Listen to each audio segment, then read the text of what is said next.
The war was finally over. After 50 long years of death and destruction, the galaxy could breathe again. Admiral Quan stood on the bridge of his flagship, watching the last hegemony ships surrender. The reptilian creatures that had terrorized half the galaxy for decades were finally beaten. "Send the message to all systems," Admiral Quan ordered his communications officer. "The hegemony has surrendered. The war is over." Across the galaxy, billions of beings celebrated. The Sec empires.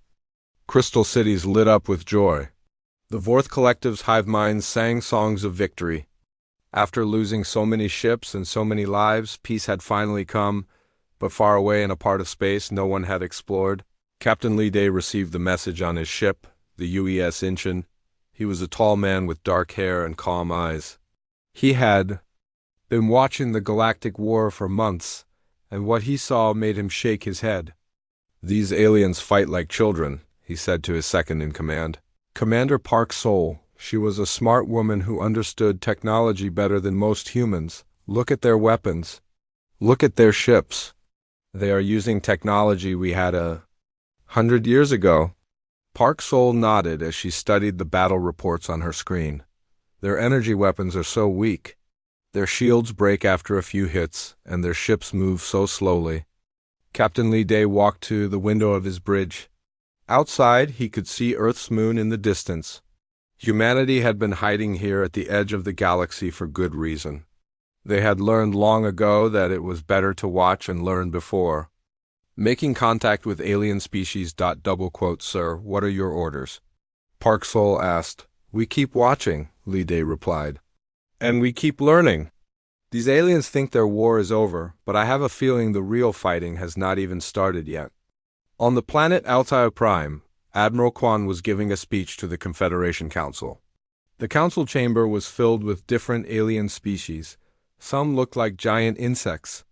Others were made of living crystal. A few looked almost human, but with blue skin and extra arms. "Today marks the end of the greatest war our galaxy has ever known," Admiral Quan said. His voice was deep and strong. "The hegemony forces have surrendered completely. Their leader, Warlord Grickstar, is in prison. Their ships are destroyed. We are finally safe." The council members cheered and made their own species sounds of joy. Some clicked their mandibles. Others rang like bells. The celebration went on for hours, but Admiral Quan did not feel as happy as he sounded. Yes, they had won the war, but at what cost? Half the galaxy's worlds were damaged. Billions were dead. The Confederation's fleet was down to less than a quarter of what it used to be. They had won, but they were also broken. In the darkest parts of space, not all hegemony forces had surrendered. Some warlords had escaped with their ships. They were hiding, waiting, planning.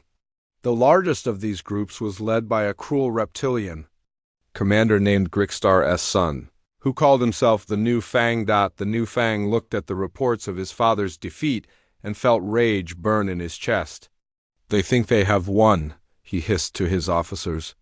"They think the hegemony is finished, but we are still here. We are still strong, and we will make them pay." His ship, the Dark Scale, was hidden in an asteroid field far from any Confederation. Patrols around him, dozens of other hegemony ships waited for orders. They had lost the war, but they had not lost their weapons or their hate. Back on the UES Inchin, Captain Lee Day was reading more reports about the war. The more he learned about how the aliens fought, the more amazed he became. "Park Sol, come. Look at this," he called. She walked over to his chair and looked at the screen. "What is it, sir?" "These aliens have been fighting for 50 years, and they never learned to adapt their tactics. They kept using the same strategies over and over. The same weapons, the same formations. No wonder the war lasted so long." Park Sol studied the battle records. "You are right, sir. Humans would have ended this war in a few months. Our weapons alone would have been enough," Lee Day nodded. "And look at their technology. They think faster than light travel requires. Exotic matter. They think energy shields have to be weak to be stable. They think artificial intelligence is dangerous and should not be used in combat. Should we make contact, sir?" Park Sol asked, Li Day thought for a moment. Not yet. Let them celebrate their victory. Let them think they are safe. We need to learn more about them first. About their politics, their military, their weaknesses.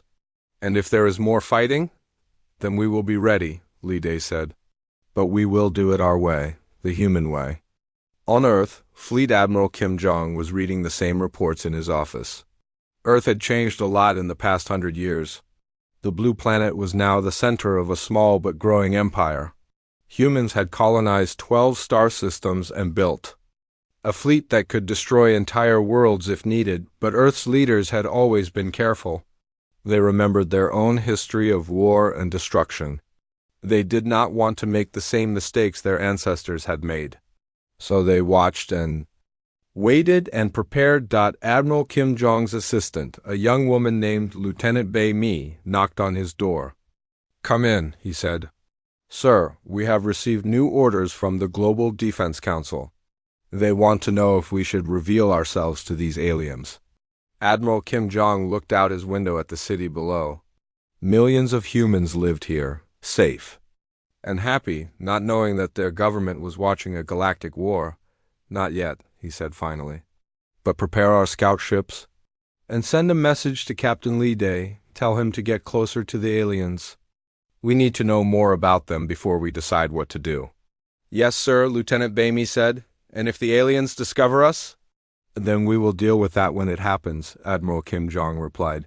"But for now, we watch and we wait."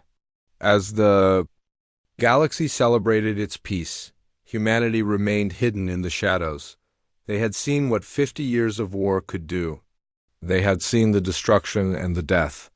They knew that this peace would not last long. And when the fighting started again, humanity would be ready. They had better ships, better weapons, and better training. Most importantly, they had something the aliens did not have, the ability to adapt and overcome any challenge. The galaxy thought the conflict was over. They thought they could rest and rebuild. They thought they were safe. They were wrong. Captain Li Day looked out at the stars and smiled. Soon, very soon, the galaxy would learn that there was a new power watching them. A power that had been preparing for this moment for a very long time. The real war was about to begin. 3 months had passed since the war ended. The galaxy was slowly trying to heal from 50 years of fighting. Trade routes were opening again, families were reuniting. The Confederation was building new colonies on worlds that had been destroyed. Captain Yunte commanded the UES Sol, a small but advanced human scout ship. He had been ordered to get closer to alien space and learn more about their technology. His ship was invisible to alien sensors, using technology the aliens could not even imagine. "Sir, we are detecting a distress signal," said his communications officer, Lieutenant Nam Ho. "It appears to be a Confederation patrol ship." Captain Yunte looked at the main screen. A damaged alien ship was floating in space, its engines dark and its hull cracked. "How many life forms on board?" 12, sir. "All alive, but some are injured." Yunte thought carefully. This could be humanity's first real contact with aliens. The decision he made now could change everything.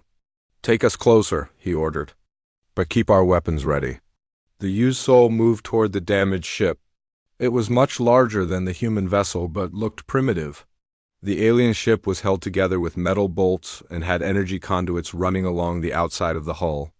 To human eyes, it looked like something built in a factory, not a laboratory. "Sir, they are scanning us," Lieutenant Nam Ho reported, "but their sensors cannot get a clear reading. They seem confused." "Open a communication channel," Yunte said. "Use their language database that we downloaded from their broadcasts." The main screen flickered, and an alien face appeared. It had blue skin, large eyes, and breathing tubes on its neck. The alien looked surprised and frightened. "Unknown vessel. This is Captain Valethus of the Confederation ship, Bright Wing." "Who are you? Where did you come from?" Captain Yunte stood up straight. "I am Captain Yunte of the United Earth ship Sol. We received your distress signal and came to help." The alien's eyes grew even larger. "Earth? I have never heard of that world." "You are not in our star charts. Are you from the Outer Rim?" "Something like that," Yunte replied. "What happened to your ship? We were attacked by hegemony raiders 3 hours ago. They damaged our engines and killed 4 of my crew before we drove them off. Our repair systems are not working. Yunte made his decision. We can help you. Prepare to be boarded. Boarded? Captain Valethus looked confused. But your ship is so small. How can you help us? You will see. An hour later, Captain Valethus watched in amazement as human engineers worked on his ship. They had tools that seemed impossible. Metal that fixed itself, energy that could weld anything, devices that could scan the inside of walls without opening them. This is incredible, Valethus said to Captain Yunte. Your technology is far beyond anything I have ever seen. How long has your species been spacefaring? Not as long as you might think, Yunte replied. He was being careful not to reveal too much. We develop technology differently than most species. I can see that. Look, my chief engineer says you have fixed systems that would have taken us weeks to repair, and you did it in 1 hour. Before Yunte could reply, alarms started ringing on both ships.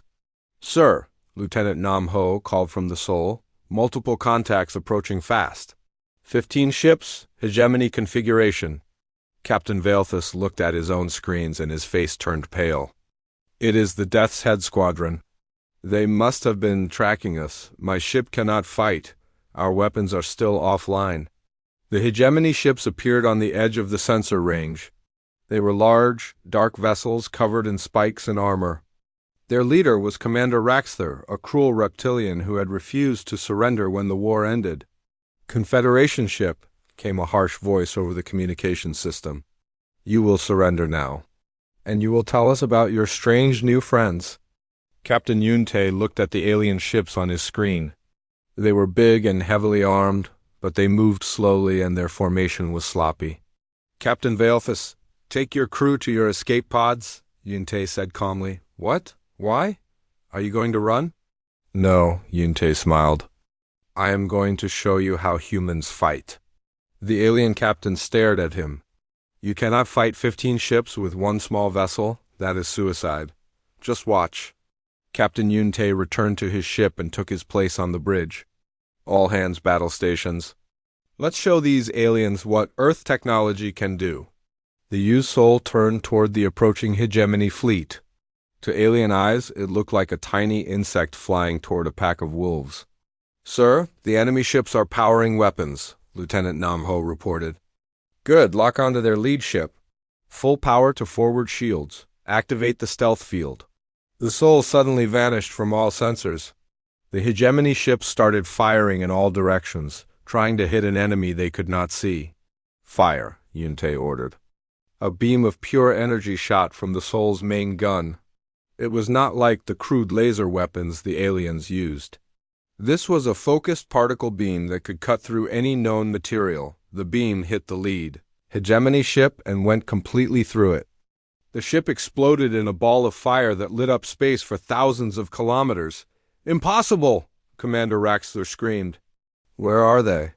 The Sol appeared behind another hegemony ship and fired again, another explosion. Then it vanished again. Sir, we are detecting energy signatures we do not recognize, one of Raxthor's officers reported. Their weapons are using principles we have never seen. I don't care what principles they use, Raxthor shouted. Kill them! But the hegemony ships could not hit what they could not see. The Sol moved through their formation like a ghost, destroying one ship after another. Its shields absorbed their weapons' fire without even flickering dot in just 10 minutes. 13 of the 15 hegemony ships were destroyed, the last 2. Tried to run, but the Sol was faster than anything they had ever seen. Captain Valethus watched from his escape pod with his mouth open. This is not possible, he whispered. One ship cannot defeat an entire squadron. But he was seeing it happen with his own eyes. The Sol reappeared next to the bright wing. Captain Yunte's voice came over the communication system. Captain Valethus, it is safe to return to your ship now. When the alien captain returned to his bridge, he found that the humans had finished repairing his ship while the battle was going on. How? Was all he could say. We told you, Captain Yunte replied.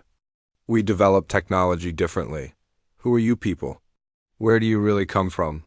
Yunte thought about his orders. He was supposed to make contact and learn about the aliens, but he was not supposed to reveal too much about humanity. "We come from a place far away," he said finally. "And we have been watching your war. Watching for how long?" "Long enough to know that it is not really over." Captain Valethus nodded slowly. "You are right. There are still hegemony groups out there. The Confederation leaders think we won, but the fighting will start again soon. When it does," Yunte said, "we might be able to help." "Help? You mean your people would fight alongside us?" "That depends on many things. But today you have seen what one human ship can do. Imagine what a human fleet could accomplish." Captain Valethus looked out at the wreckage of the hegemony ships floating in space. 15 ships destroyed by one small vessel in 10 minutes. "If the humans had a fleet, I need to report this to my superiors," he said. "I understand. But Captain, I would suggest you be careful about who you tell. Not everyone in your government will be happy to learn about us." "Why not?" Captain Yunte smiled. "Because we have just changed the balance of power in your galaxy. And change always makes some people nervous." As the two ships parted ways, both captains knew that nothing would ever be the same. First contact had been made, and the galaxy was about to learn that they were not alone. The real question was, would humanity be seen as saviors or as a new threat? Only time would tell. The news spread through Confederation space like wildfire. Captain Valethus had followed his orders and reported everything he had seen to his superiors. Within days, every government in the galaxy knew about the mysterious humans and their impossible technology. On the Confederation capital world of Nexus Prime, an emergency session of the High Council was called. Representatives from dozens of species gathered in the Great Assembly Hall. The chamber buzzed with worried voices speaking in many different languages. Admiral Quan stood at the center podium, looking tired and stressed.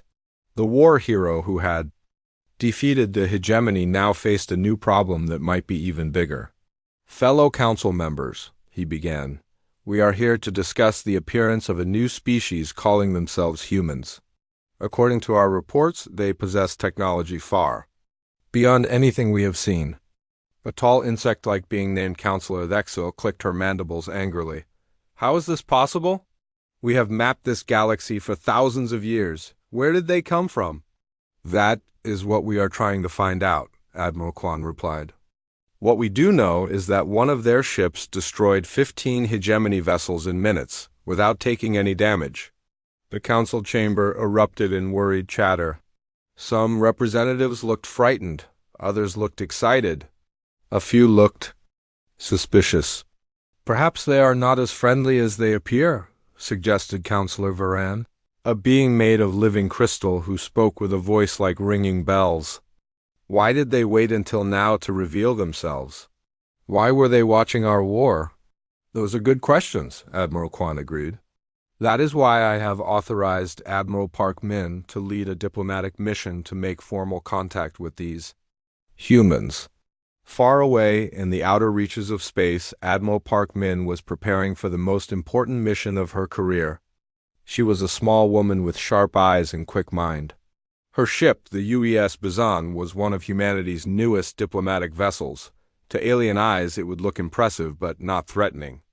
"Are we ready, Commander Kim Han?" she asked her security. Chief Kim Han was a big man who had served in Earth's Special Forces. He nodded. "Our escort ships are in position, but they will remain cloaked unless needed. The medical and science teams are prepared for demonstration." "Good. Remember, we want to show them enough to gain their respect, but not enough to make them feel threatened." The used Bizon dropped out of faster-than-light travel at the edge of Confederation space. Within hours, they were met by a fleet of alien ships led by Admiral Quan himself. "Human vessel, this is Admiral Quan of the Confederation Navy. We welcome you to our space." Admiral Park Min stood on her bridge and smiled. "Thank you, Admiral Quan. I am Admiral Park Min of the Earth Defense Force. We are honored to meet you. Please follow us to Nexus Prime. The High Council is eager to meet with you." As the human ship followed the alien fleet, Admiral Quan studied it carefully. The vessel was sleek and elegant, with smooth curves instead of the angular designs most species used. It moved through space with an ease that seemed impossible. "Sir," his science officer reported, "I am detecting energy signatures I cannot identify. Their ship appears to have no visible engines, yet it matches our speed perfectly. How are they moving?" Quan asked. "I honestly do not know, sir."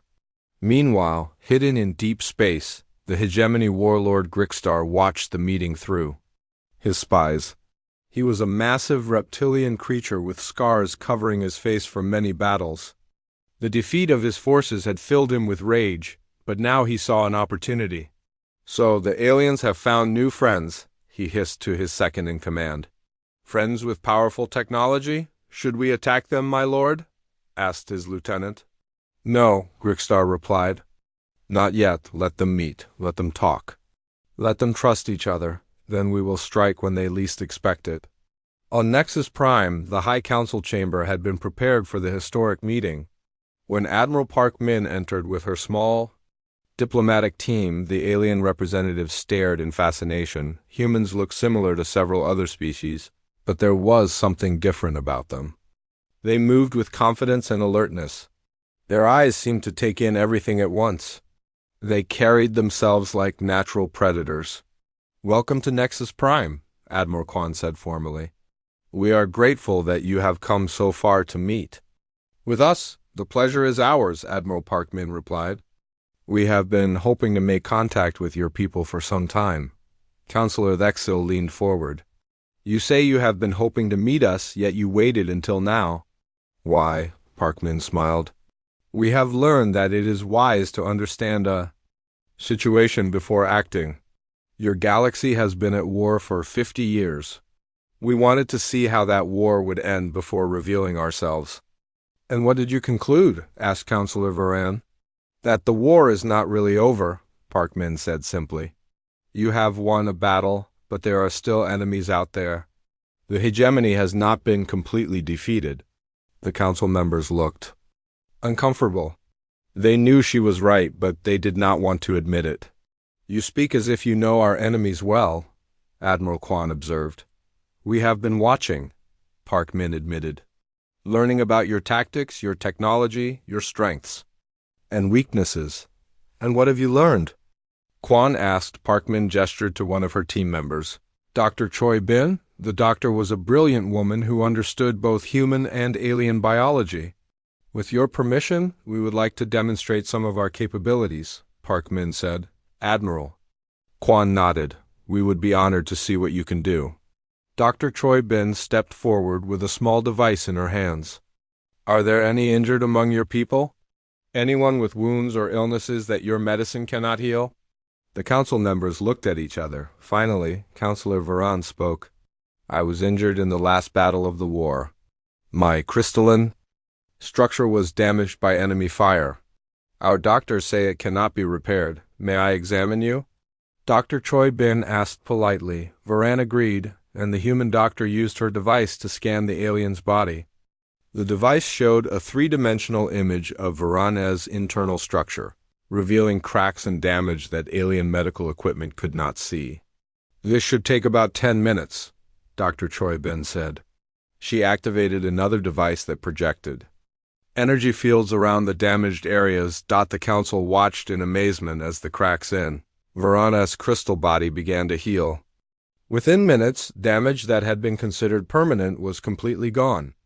"Impossible," whispered the alien doctor who had treated Varan. "How did you do that?" "We used directed energy fields to stimulate natural healing processes," Dr. Choi Bin explained.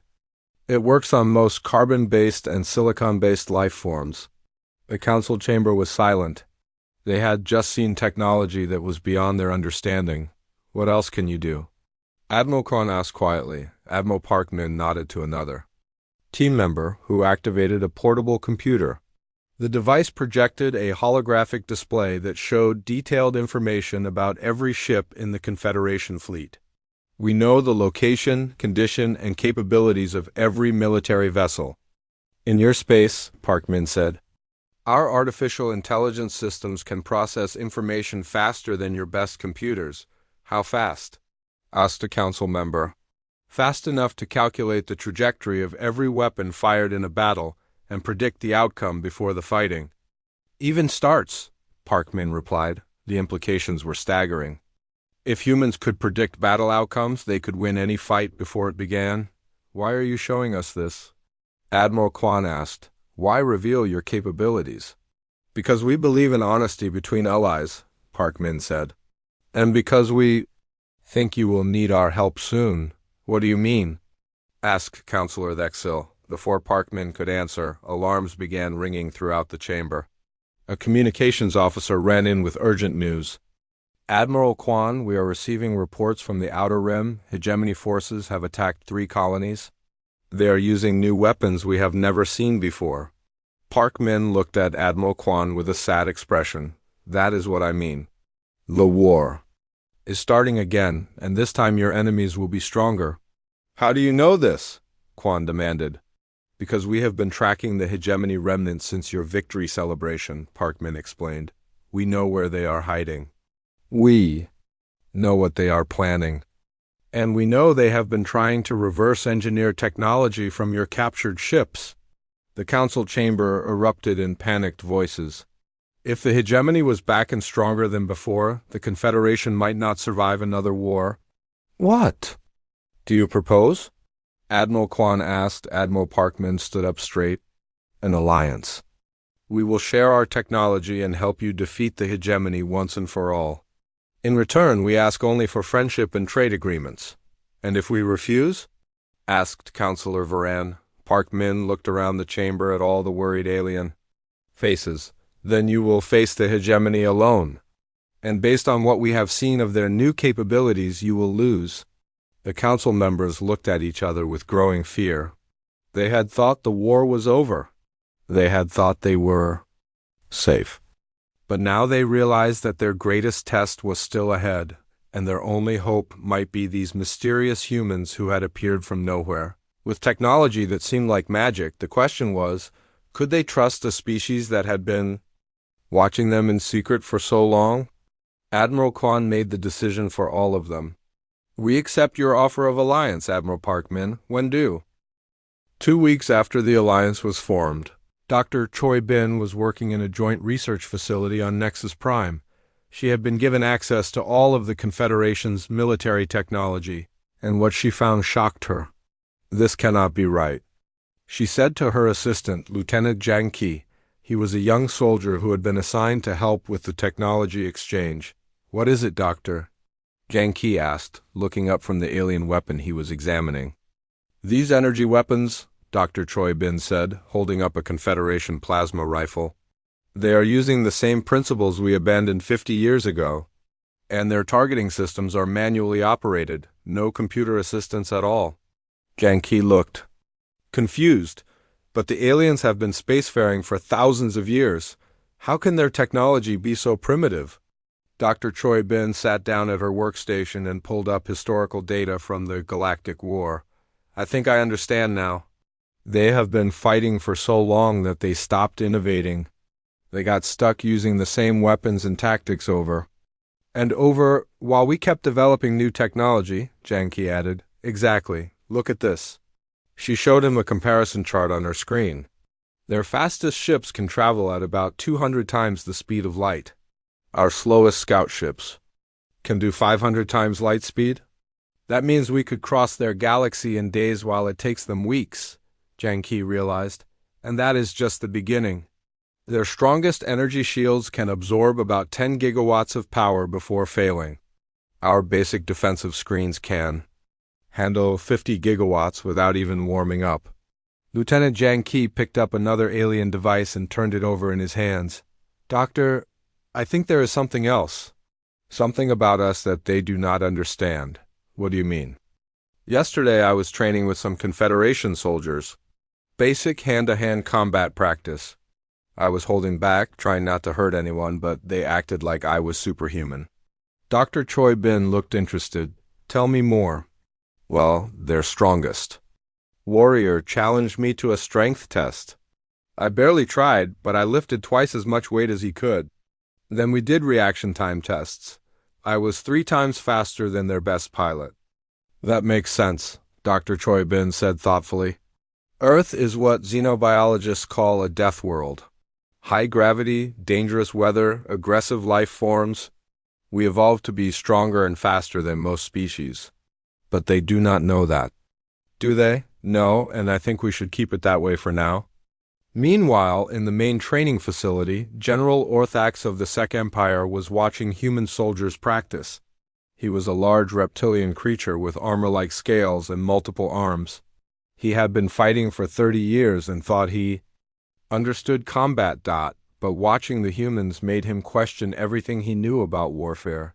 How do they move like that? He asked Admiral Quan, who was standing beside him, on the training field. A human squad was running through a combat simulation. They moved through the obstacle course faster than any alien soldier could run in a straight line. They coordinated their movements without speaking, communicating with hand signals and body language. I do not know, Admiral Quan admitted. Our best soldiers take years to learn that kind of teamwork. These humans seem to do it naturally. They watched as the human squad encountered simulated enemies. The aliens in the simulation were played by holographic projections, but the scenario was based on real hegemony tactics. The humans did not fight like any species the aliens had ever seen. They did not form defensive lines or charge directly at their enemies. Instead, they moved like pack hunters, surrounding their targets and attacking from multiple directions at once. They fight like predators, General Orthax observed.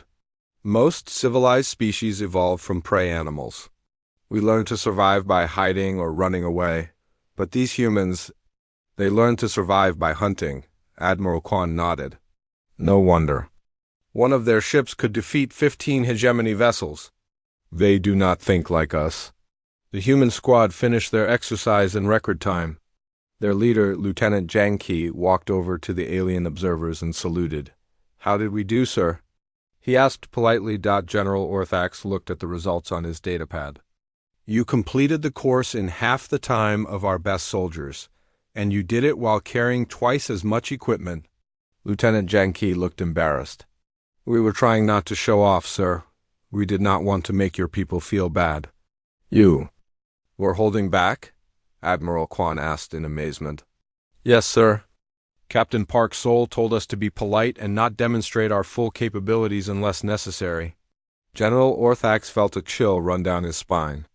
If this was humans holding back, what could they do at full power? Across the galaxy, the hegemony was making its own discoveries about human capabilities. Warlord Grickstar had captured some debris from the battle where the U-Sol had destroyed his ships. His scientists were studying the wreckage, trying to understand human technology. What have you learned?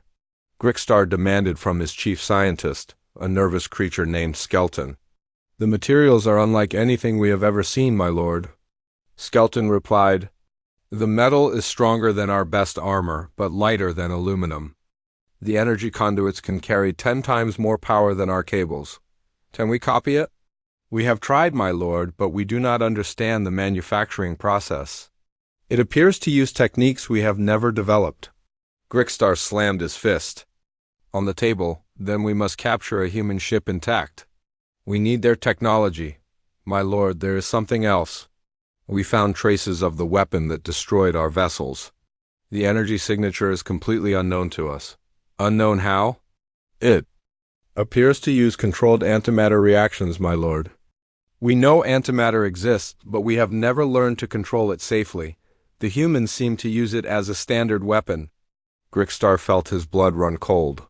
Antimatter weapons could destroy entire planets if used improperly. If the humans could control such power. How many ships do the humans have? He asked. We do not know, my lord. They seem to be very good at hiding their fleet movements. Back on Nexus Prime, Admiral Park Min was meeting with the Confederation leadership in a secure briefing room. The discussion was about sharing military technology, but the aliens were starting to understand that they were not equal partners in this alliance. We are grateful for your help, Admiral Quan said carefully, but we are curious about something. You have shown us medical technology, computer systems, and defensive capabilities, but what about your weapons? Park Min smiled. We prefer not to focus on weapons, Admiral. We believe that strong defenses and good intelligence prevent more wars than powerful guns. But you must have weapons, insisted Counselor Thexil.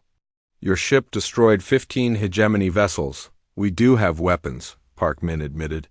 But they are primarily for self-defense. Could you show us? Admiral Khan asked. Park Min thought for a moment. Very well. But remember, these are just our standard defensive systems. She activated a portable display that showed technical specifications for human weapons. The aliens looked at the data, and their faces went pale. These energy outputs, Admiral Kwan whispered. They are 10 times higher than our most powerful battleship guns. And you call these defensive systems? Asked Counselor Veron. Relatively speaking, yes, Park Min replied.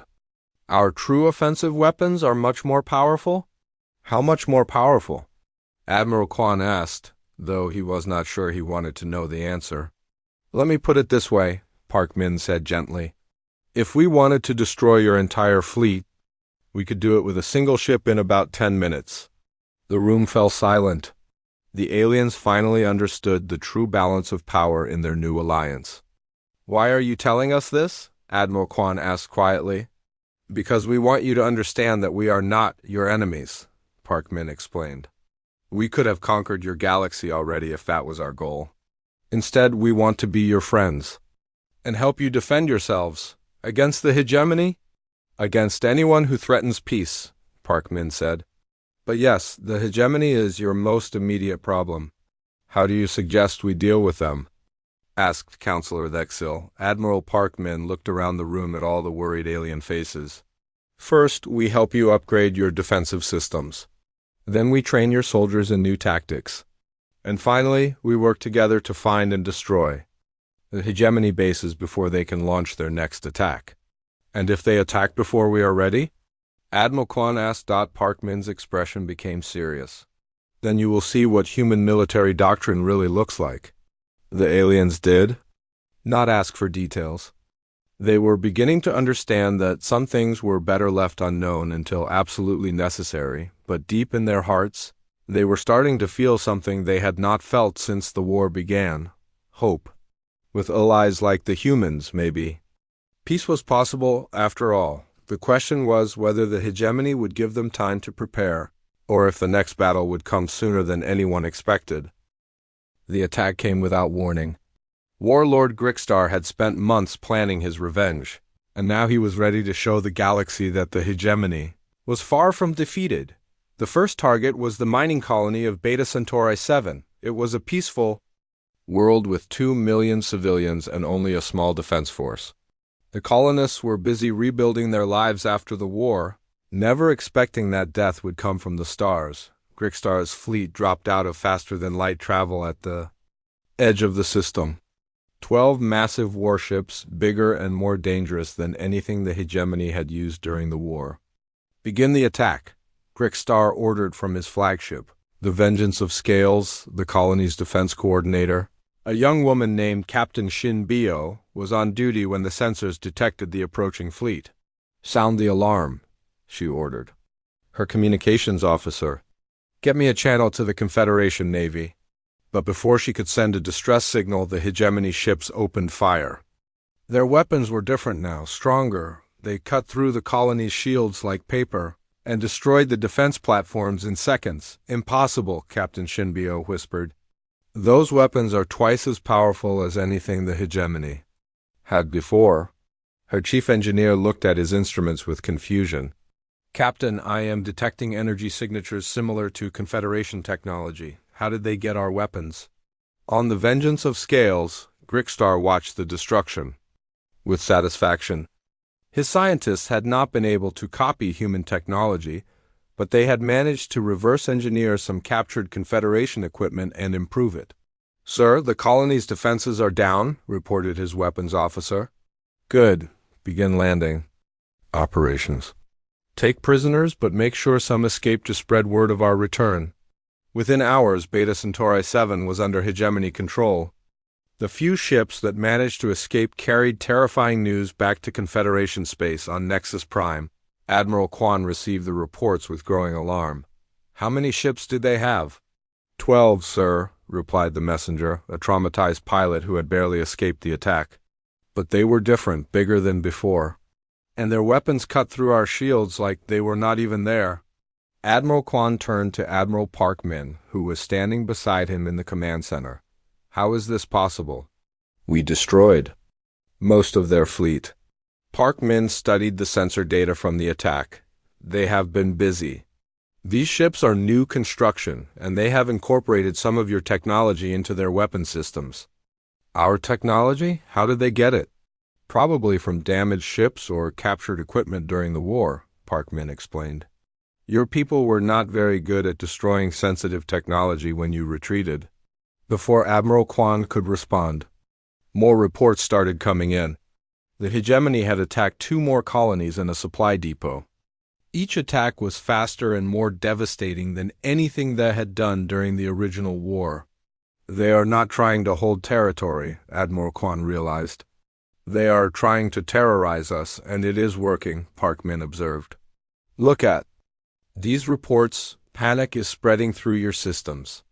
Trade routes are shutting down. Your civilian population is demanding protection you cannot provide.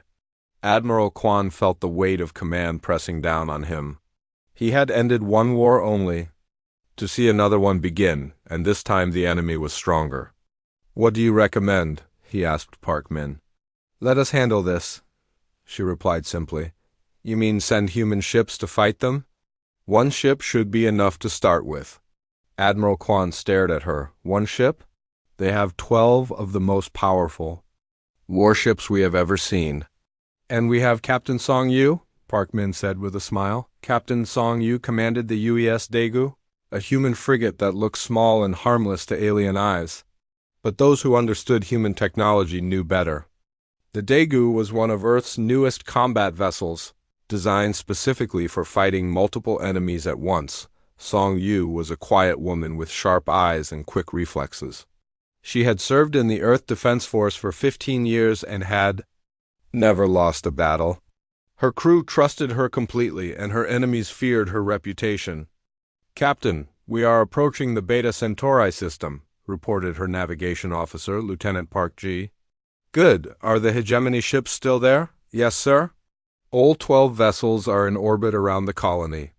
They appear to be stripping resources and taking prisoners. Song Yu nodded. Then let's introduce ourselves. Drop us out of faster-than-light travel at maximum weapons range. The UES Daegu appeared at the edge of the Beta Centauri system like a ghost materializing from empty space. The hegemony sensors detected it immediately, but they could not identify what type of ship it was.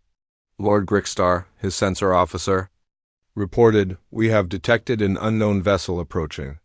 It appears to be alone." Grickstar looked at the tactical display with amusement. 1 ship? They send 1 ship against my entire fleet? Sir, the vessel does not match any known confederation. Design. Then it must be one of those human ships we have heard about, Grickstar said. Perfect. Capture it intact. I want to study their technology. But Captain Song Yu had no intention of being captured. All hands, prepare for combat. Target their flagship first. Sir, should we demand their surrender? Asked Lieutenant Park Ji. No, Song Yu replied.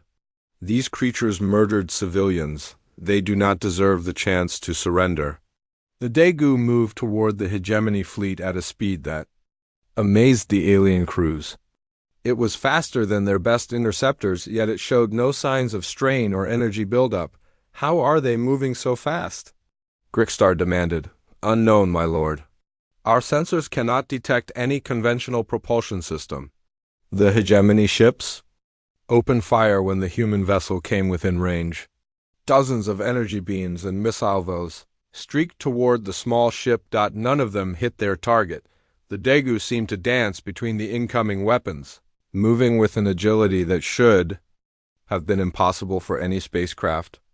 Its defensive shields absorbed the few shots that came close without even flickering. Impossible! Grickstar roared. How are they avoiding our fire? My lord, their ship appears to be predicting our weapons' trajectories and moving to avoid them. Before we even fire. That cannot be right. But it was right. The Daegu's artificial intelligence was analyzing the hegemony weapon systems in real time, calculating firing patterns and evasion routes faster than any organic mind could think. "Enemy flagship targeted," reported the Daegu's weapons officer. "Antimatter torpedo ready." "Fire," Song Yu ordered calmly. A single torpedo launched from the human ship. It was smaller than any missile the aliens used, but it moved faster than light itself. Appearing next to the Vengeance of Scales before anyone could react, the explosion lit up the entire system. When the light faded, Grickstar's flagship was gone, completely vaporized. "Lord Grickstar," screamed his second-in-command from another ship. "The flagship has been destroyed." But Grickstar was dead, along with 3,000 of his warriors. The most feared warlord in the galaxy had been killed in a single shot. "All ships, attack that human vessel," ordered the new hegemony commander. "Avenge our lord." The remaining 11 ships converged on the Daegu from all directions. They fired everything they had, filling space with deadly energy. The human ship moved through the storm of weapons like a leaf dancing in the wind. Then it began to fight back. The Daegu's main gun was a focused particle beam that could cut through any known material. It fired once every 3 seconds, and each shot destroyed a hegemony warship completely. In less than 10 minutes, the entire hegemony fleet was destroyed. 12 of the most powerful warships ever built, reduced to floating debris. On the colony below, the prisoners and their captors watched the battle in amazement. When it was over, Captain Shinbio could hardly believe what she had seen. "One ship," she whispered. "One human ship destroyed them all." A communication signal came from the Daegu. Captain Song Yu's face appeared on the screen, looking calm and professional. "This is Captain Song Yu of the United Earthship Daegu. Are there any survivors on the planet who need medical assistance?" Captain Shinbio found her voice. "Yes, Captain. We have wounded and prisoners who need help. We will send down medical teams immediately. Is the colony secure?" "Yes, thanks to you." "But Captain, how did you destroy so many ships so quickly?" Song Yu's expression became serious. "Because we have been preparing for this kind of fight for a very long time, and because we do not take kindly to those who attack innocent civilians." News of the battle spread through the galaxy within hours. The hegemony remnants, who had been planning more attacks, suddenly found themselves afraid. If one human ship could destroy 12 of their best vessels, what could a human fleet do? More importantly, the Confederation finally understood what kind of allies they had found. The humans were not just advanced. They were devastatingly powerful when they chose to fight. Admiral Kwan watched the battle recordings with a mixture of awe and concern. "They made it look easy," he said to Admiral Park Min. "For us, it was easy," Park Min replied. "Your enemies use tactics and technology we mastered decades ago. Fighting them is like adult fighting children. What happens now? Now we hunt down the rest of the hegemony forces before they can cause more trouble. And we make sure this kind of attack never happens again." Admiral Kwan nodded, but he was thinking about something else. If humans could destroy enemies so easily? The destruction of Grickstar's fleet sent shockwaves through both the Confederation and the remaining hegemony forces. But the victory came with an unexpected consequence. It revealed that there were far more hegemony remnants hiding throughout the galaxy than anyone had realized. Within days of the battle at Beta Centauri 7, Admiral Kwan received disturbing intelligence reports. Hegemony cells were emerging from hiding in dozens of systems, many of them armed with upgraded weapons and ships they had been secretly building for months. "This is worse than we thought," Admiral Kwan said to Admiral Park Min during an emergency briefing. "We are looking at coordinated attacks across half the galaxy." Park Min studied the intelligence reports on her datapad.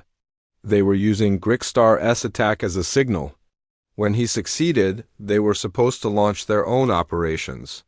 When he failed, they decided to attack anyway before we could find them. "Our fleet cannot be in all these places at once," Admiral Kwan said with desperation in his voice.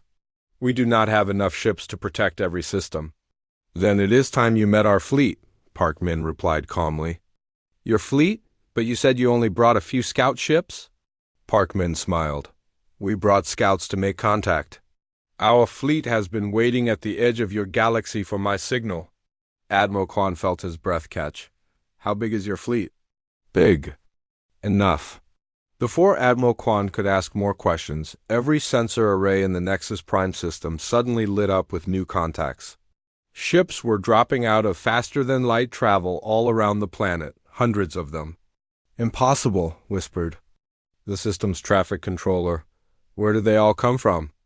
The human fleet spread out in perfect formation around Nexus Prime. The ships were larger than the scouts the aliens had seen before, and their designs were more advanced. At the center of the formation was a massive vessel that dwarfed every other ship in the system. That is the U-Sol, Admiral Park Min explained to the stunned aliens. Our fleet flagship. Admiral Lee Day is requesting permission to come aboard. Admiral Lee Day was a tall man with gray hair and eyes that seemed to see everything. He had been commanding human fleets for 20 years and had never lost a battle or a ship under his command. When he walked into the Confederation briefing room, every alien in the room could feel his presence. Admiral Kwan, he said with a polite bow. I am honored to meet the hero who ended the Galactic War. Admiral Lee Day, Kwan replied, still somewhat in shock. I had no idea your fleet was so large. We prefer to be prepared for any situation, Lee Day replied. And from what Admiral Parkman tells me, we have a situation. Lee Day activated a holographic display that showed the entire galaxy. Red dots marked the locations of known hegemony forces. There were dozens of them, scattered across hundreds of light years. This is the scope of the problem, Lee Day explained. The hegemony has been planning this resurrection for months. They have weapons factories hidden in asteroid belts, supply depots in dead systems, and fleets hiding in the empty space between stars.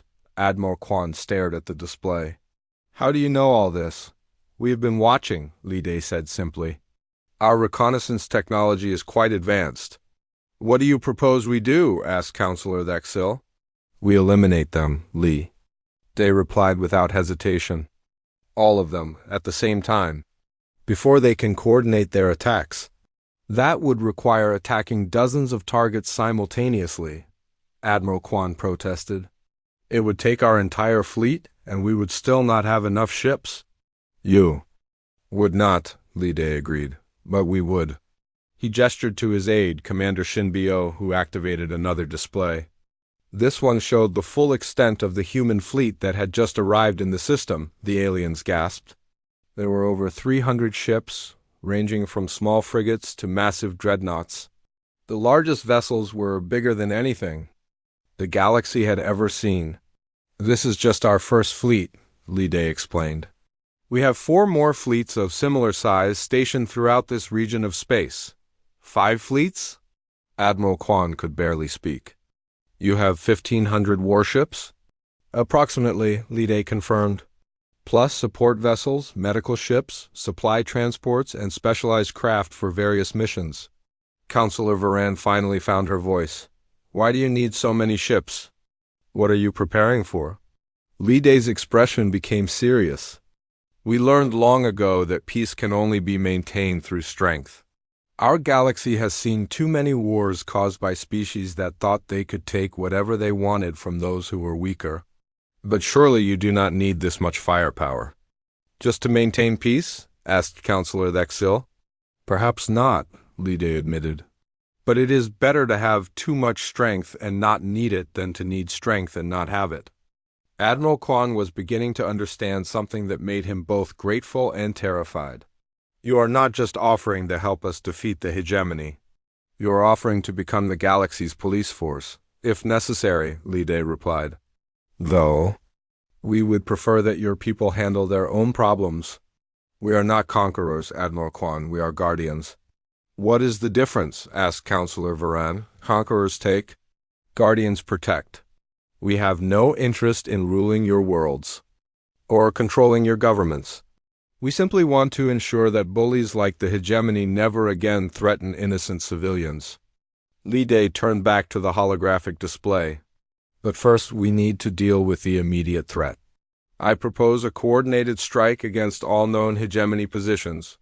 We can have it completed within 48 hours. 48 hours? Admiral Kwan was amazed. It would take us weeks just to plan such an operation. We have already planned it, Commander Shinbio said, speaking for the first time. Our artificial intelligence systems calculated the optimal attack patterns, resource allocation, and timing while we were traveling here. She activated a detailed tactical display that showed attack routes, target priorities, and fleet assignments. The plan was incredibly complex, involving hundreds of ships attacking dozens of targets in perfect coordination. This is remarkable, Admiral Kwan said, studying the plan. But how can you be sure all the hegemony positions are marked correctly? Because we have been tracking them for months, Lide explained. Our stealth scouts have been monitoring hegemony movements since the end of the last war. We know where they are, what they have, and what they are planning. You have been spying on them this entire time?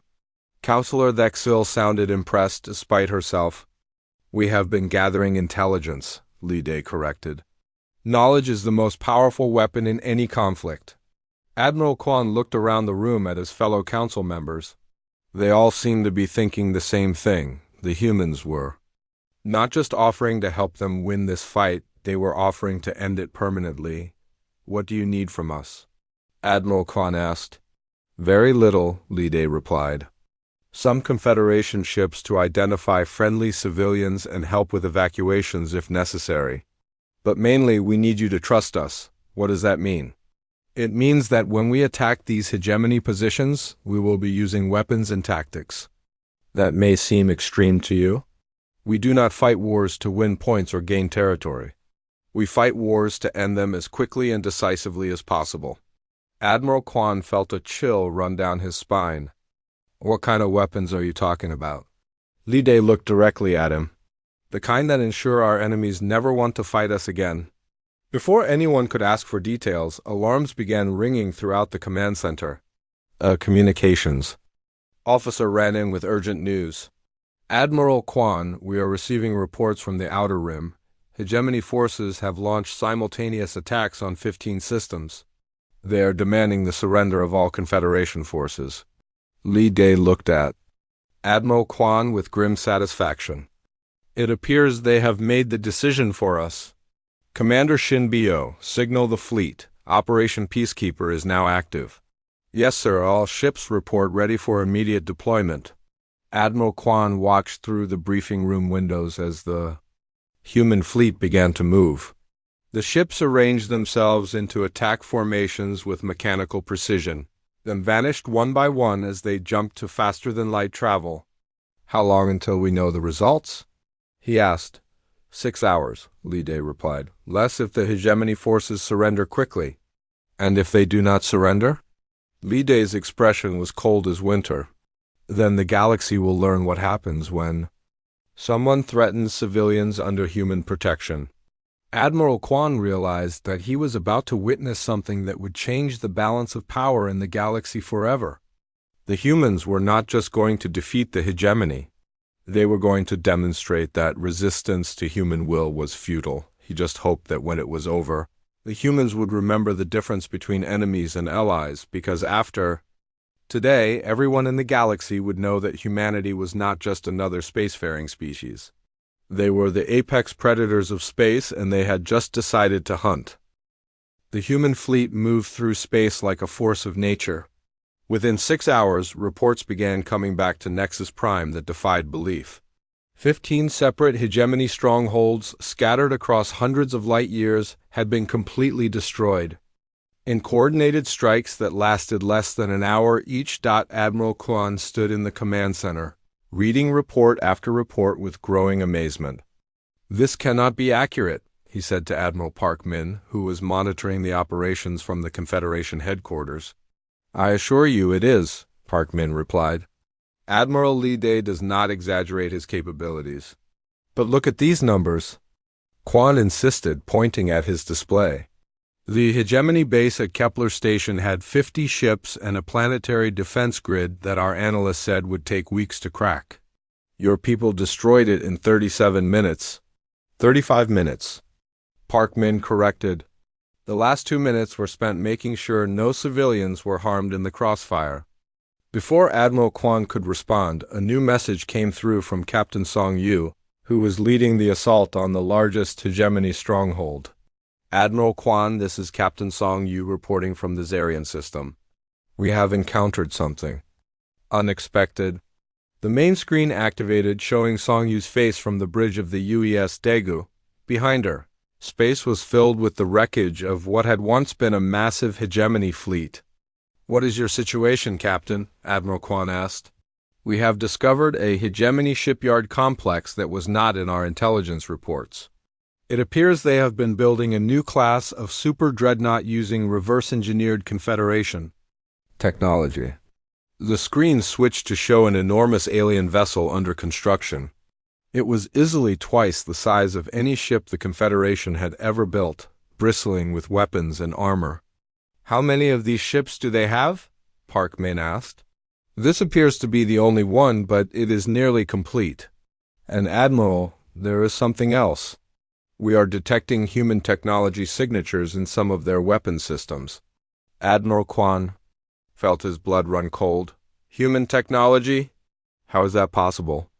"They must have recovered more debris from our early encounters than we realized," Park Min said grimly. "Captain Song Yu, what is the status of that vessel?" "Dead in space, Admiral. We destroyed the shipyard's power systems and defensive platforms. But the super dreadnought itself is intact. There are still hegemony crew aboard, but they are not responding to surrender demands." "Then board it," came a new voice from the communication system. Admiral Li Day had joined the conversation from his flagship. "I want to know exactly what technology they managed to copy." "Sir, boarding that ship would be extremely dangerous," Captain Song Yu warned. "Our scans show over 3,000 hegemony warriors aboard, and they are heavily armed." "Then take Lieutenant Zhang Qi and his Special Forces team," Li Day ordered. "If anyone can handle 3,000 enemies, it is them." 2 hours later, Lieutenant Zhang Qi was leading a team of 12 human soldiers through the corridors of the hegemony super dreadnought. The ship was dark and filled with the smell of alien fear. Emergency lighting cast eerie shadows on the walls. "Sir, we are detecting movement ahead," reported Sergeant Lim Su, the team's scout specialist. "How many?" Zhang Qi asked quietly. "Approximately 50 contacts, heavily armed, moving to intercept us." Zhang Qi nodded to his team. They spread out in formation, using hand signals to coordinate their movements. They had trained for this kind of close-quarters combat for years. The hegemony warriors came around the corner expecting to overwhelm the small human force with superior numbers. What they found instead was a lesson in why humans were considered the galaxy's premier soldiers. The fight lasted less than 3 minutes. When it was over, all 50 hegemony warriors were unconscious or dead, and not a single human had been seriously injured. "How do they do that?" asked Captain Valethus, who was monitoring the boarding action from his ship. He had volunteered to assist in the operation and was watching through the soldiers' helmet cameras. "Training," replied Commander Kim Han, who was coordinating the mission, "and the fact that humans evolved on a world where everything was trying to kill them." Lieutenant Zhang Qi's team continued through the ship, encountering resistance at every turn. But each battle ended the same way: decisive human victory with minimal casualties. When they reached the ship's engineering section, they found what they were looking for. Dr. Park Jin, the team's technology specialist, connected her equipment to the alien computer systems. "Admiral Li Day, this is Dr. Park Jin," she reported. "I have accessed their technical databases.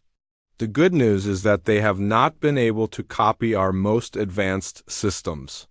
The bad news is that they have reverse-engineered enough to upgrade their weapons by about 300%. "How much of a threat does that represent?" Li Day asked.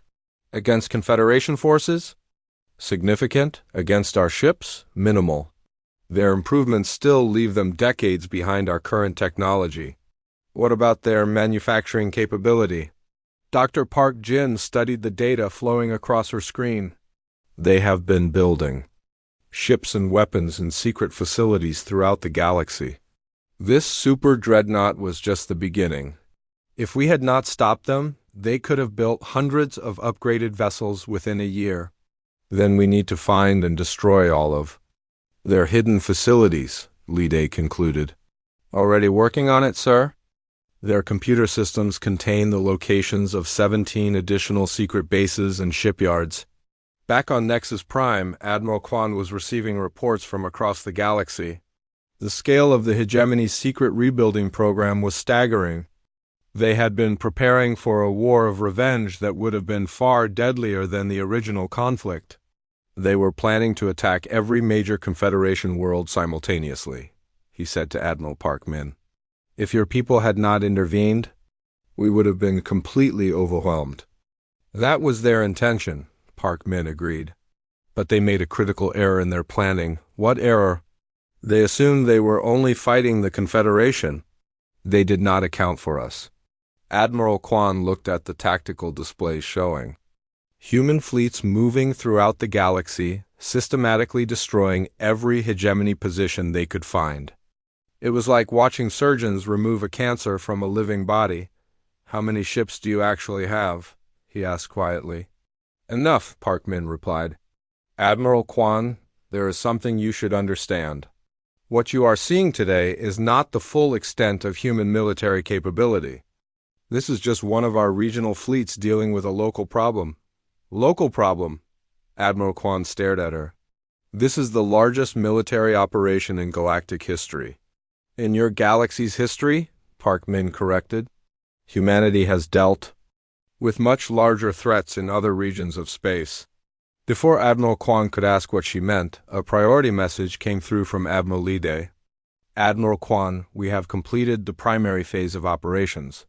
All known hegemony military installations have been neutralized. However, we have discovered something that changes the situation. What have you discovered? Kwan asked. The hegemony was not working alone. We found evidence of contact with an external power. Someone outside your galaxy has been supplying them with technology and resources. Admiral Kwan felt the bottom drop out of his stomach. External power? What kind of external power? We are still analyzing the data, but it appears to be another spacefaring empire from a neighboring galaxy. They have been using the hegemony as a proxy force to test your defenses. Test our defenses? For what purpose? Admiral Lide's expression was grim. Invasion, Admiral Kwan. Someone has been planning to invade your galaxy, and they wanted to make sure you were weakened first. The communication screen switched to show Dr. Park Jin, who was still aboard the captured hegemony super dreadnought. Admiral Kwan, you need to see this, she said. I found the hegemony's communication logs with their external contacts. According to these records, the invasion fleet is already on its way. They were supposed to arrive after the hegemony had weakened your defenses. How long do we have? Admiral Kwan asked. Based on the timestamps in these communications, the invasion fleet should arrive within the next 72 hours. Admiral Kwan felt like the universe was collapsing around him. Just when he thought the nightmare was over, it was getting worse. How large is this invasion fleet? He asked, dreading. The answer got Dr. Park Jin studied her data for a moment before responding. According to these records, approximately 10,000 ships. The command center fell silent. 10,000 ships was more than the entire Confederation Navy had ever possessed at its peak. Admiral Lide, Admiral Kwan said quietly, do your people have any suggestions for how we might deal with a force of that size? Lide's face appeared on the screen again, and to Admiral Kwan's surprise, he was smiling. As a matter of fact, we do, he said. Admiral Park Min, please signal Earth Command. Tell them we need the 2nd and 3rd fleets to join us immediately. Sir, that will bring our force strength to over 900 ships, Park Min observed. Still, outnumbered 10-1, Admiral Kwan pointed out. Yes, Lide agreed. But remember, Admiral Kwan, we are not the Confederation. We do not fight fair. We fight to win. For the first time since learning about the invasion fleet, Admiral Kwan felt a spark of hope. If anyone could defeat impossible odds, The invasion fleet arrived exactly when the captured hegemony records predicted.